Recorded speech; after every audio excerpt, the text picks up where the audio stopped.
There's a great deal of fear among Republican ranks of the consequences of crossing Donald Trump. Very few of those who actually did so have politically survived to tell the tale. So I think, the agreement behind Donald Trump nominally is 100% on Capitol Hill. In reality, most Republicans, I would argue, are still oriented toward ideas of governing in along ways that would be recognizable to Ronald Reagan. Right. So Trump doesn't have that many true believers. I would say his hardcore faction is actually less than half of the party. But that's a very different matter from a faction of the party that is willing to defy Trump on anything of any importance. Yeah. Geoffrey, you have paid particular attention to the changing nature of the Republican Party in America, and it has changed dramatically, hasn't it? Has Donald Trump, in your view, changed the grand old party permanently? Donald Trump has changed the Republican Party incredibly from what it used to be, let us say, back in Ronald Reagan's time. He has actually reversed the party's principles in many important respects, notably with regard to trade and the importance of alliances such as NATO. Hmm. He has also really brought a populist energy and orientation to the party that was more or less absent in its previous decades. I believe Donald Trump has changed the party, but the party has also changed in a way that allowed it to be open to Donald Trump's appeals. Yes. It's now a working class party. It historically was not the party of the working class. It was the party of the college educated and professional Americans. But now it is the party of the working class and increasingly a multi-ethnic, multiracial working class. I think that whoever succeeds Donald Trump will have to be making worker-centric appeals, not just on culture war as Donald Trump has done, but also along economic dimensions as well. So in this, I don't know, the changing party, how far on Capitol Hill, how far do Republicans in the House and in the Senate line up through with Donald Trump through agreement with what he has to say, and how far through, well, fear of not agreeing? There's a great deal of fear among Republican ranks of the consequences of crossing Donald Trump. Very few of those who actually did so have politically survived to tell the tale. So I think, the agreement behind Donald Trump nominally is 100% on Capitol Hill. In reality, most Republicans, I would argue, are still oriented toward ideas of governing in along ways that would be recognizable to Ronald Reagan. Right. So Trump doesn't have that many true believers. I would say his hardcore faction is actually less than half of the party. But that's a very different matter from a faction of the party that is willing to defy Trump on anything of any importance. Yeah. So a lot to do with fear of the consequences in terms of upsetting what is now the party base and having Donald Trump turn his power against them on social media and in every other way. Yes, absolutely. The consequences have been rather severe for Republicans who have crossed him. Just ask Liz Cheney. Yeah, well, exactly. The daughter of that former grandee of the Republican Party, now so much out in the cold. Can you explain to us the MAGA, the Make America Great Again phenomenon? This is a party, as you say, which is historically committed to the Western alliance, to NATO security, that partnership, as well as to ideas of free trade. Why did it change? So sometimes when we try to analyze the MAGA phenomenon, those of us who have been trained as historians despair because there seem to be so few parallels in modern history for Donald Trump. You could point to someone, let's say, like Joe McCarthy, the notorious anti-communist demagogue, or George Wallace, the Southern populist, but of course none of them got as far as the White House. However, if you actually look back further in American history, you find that there's actually a very enduring strand of isolationism, nativism, xenophobia, and that Trump, in some sense, has drawn upon some of these older strands. America is, after all, seemingly secure behind two enormous oceans, and a large part of the point of America from its founding has been that we are separate from the quarrels of the old world, whichever old world you happen to point to. Mm. So Trump has a lot of enduring cultural patterns, I suppose, to draw upon. But it's also the fact that the people who had been in charge of the American project, particularly its move into globalism and almost unfettered free trade, miscalculated. They particularly miscalculated with regard to the impact of letting China into the World Trading Order. And to some extent, the working class in America has really seen its prospects diminish and the prospects for their children diminish. Yeah. And it's that cultural and economic unhappiness that Donald Trump draws upon as well, to much greater effect than any Republicans before him in recent memory. Yeah, I mean, the Republican Party has had a historic affinity with the U.S. military, and now almost daily, Donald Trump is accused of disrespecting the military accusations which he denies, but the argument, those accusations, Geoffrey, they seem to cut no ice with his supporters. Yes, it is interesting because, America, after all, is the guardian of the post-World War II order. But I think that to some extent, this is a generational matter. When the greatest generation who fought in World War II was still alive, not only was there much more bipartisanship on Capitol Hill, but there was also widespread bipartisan agreement that it was important that America maintain a democratic order and combat authoritarians. Donald Trump, by contrast, seems to revel in the company and compliments of authoritarians. And this Mm. naturally sets him against the military, whose purpose is to protect America from an increasingly powerful set of adversaries, particularly with regard to China, Russia, North Korea, and Iran. But I think Donald Trump also doesn't understand the military mindset. He doesn't feel himself to be bound by the kind of rules and norms that are so important for the military. And he also disdains our alliances, which are so important to the maintenance of America's global order. And what about that perceived admiration then, Geoffrey, of Donald Trump for foreign autocrats, including Vladimir Putin? Is that an accurate impression? If you can, how do you explain it? Is it to do with, I don't know, the sort of anti so-called woke approach in some of these regimes, including Russia? Is it an extreme social conservatism they have in common? How do you discuss it?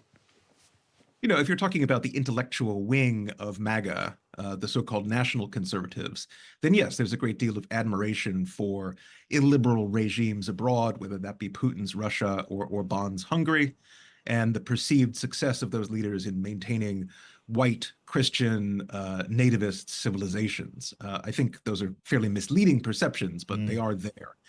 Donald Trump, it's a bit different. I think he just wants to be as powerful and seemingly as worshipped as those autocratic leaders are. And it's not just autocracies that he admires. He would love to have a military parade down the streets of Washington, D.C. that would approach the scale and grandeur of such celebrations in Paris. So it's a combination of Trump's ego plus a kind of Republican, or more properly, a national conservative turn against the weaknesses of democracy and the perceived failures of preceding regimes, even Republican ones. That's really interesting. It's fair to say, isn't it, that most Republicans and potential Republican voters are not red hat wearing, rally attending MAGA folk. For them, is it about straightforward questions of policy, of the economy, of tax? So I would say that the Republican Party is about 40% hardcore MAGA. Those are the red hat wearing legions. For the rest of the people who vote Republican or consider voting Republican, they're often put off by aspects of Trumpism, the incivility, the seeming need for enemies, the desire for revenge. However, these are not people who naturally gravitate toward the Democratic Party either.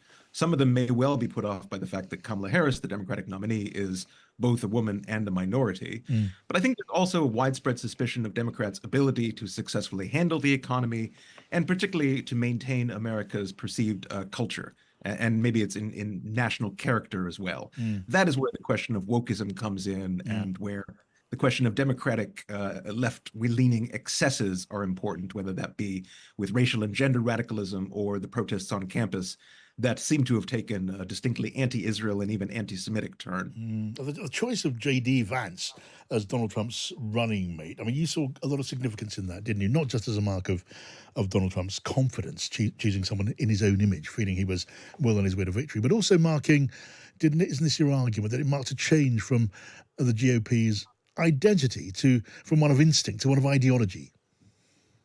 Well, I think the ideological angle is important in Trump's selection of J.D. Vance as his vice presidential candidate. J.D. Vance is part of that national conservative intellectual movement. He is seen as someone who can carry the ideology of Trumpism and MAGA into the future. And it was a pick reflecting confidence, because at that point, Donald Trump had every reason to believe that Joe Biden would be his opponent in the presidential election. And at that point, Trump was riding high in the polls. Biden had never once won since the beginning of the year when they started taking polls. And J.D. Vance reflected a strategy of reaching out to white men specifically to maximize turnout in that demographic category and go toward a base first kind of electoral strategy. Donald Trump at this point probably is regretting his pick, because I think he needed somebody who could speak more to the broader national demographics, and somebody who could also speak beyond the fairly narrow appeal of MAGA, someone who could at the very least reassure the business community to a greater extent than J.D. Vance has. But J.D. Vance is a true believer of Trump, in some ways is a more extreme Trumpist than Trump himself. And I think that's what's been appealing to Trump and those of his supporters who wanted Vance to be his pick. Julia Manchester is with us now on the line from America, who's a reporter for The Hill. Hello, Julia. Hey, John, thanks for having me. Thanks for joining us. Just want to get your thoughts on the state of play there as things stand, Julia. I mean, there's been an interview. Donald Trump, he's been giving an interview to the Lex Friedman podcast, taking aim at this and that. Here's just a sample. And he's checked out. He just goes to the beach and thinks he looks good in a bathing suit, which he doesn't. He's sort of checked out. Hey, look, you can't blame him. That was a coup. They took it over. They took over the presidential deal. The whole presidential thing was taken over in a coup. He had 14 million votes. She had no votes, not one. And nobody thought it was going to be her. Nobody wanted it to be her. She was a joke until 6 weeks ago when they said we're going to have to, politically, they felt they had to pick her. That's Donald Trump, just a snatch of that interview on the podcast, the Lex Friedman podcast. Julia, I mean, Donald Trump clearly feeling the absence of Joe Biden still, even after this time.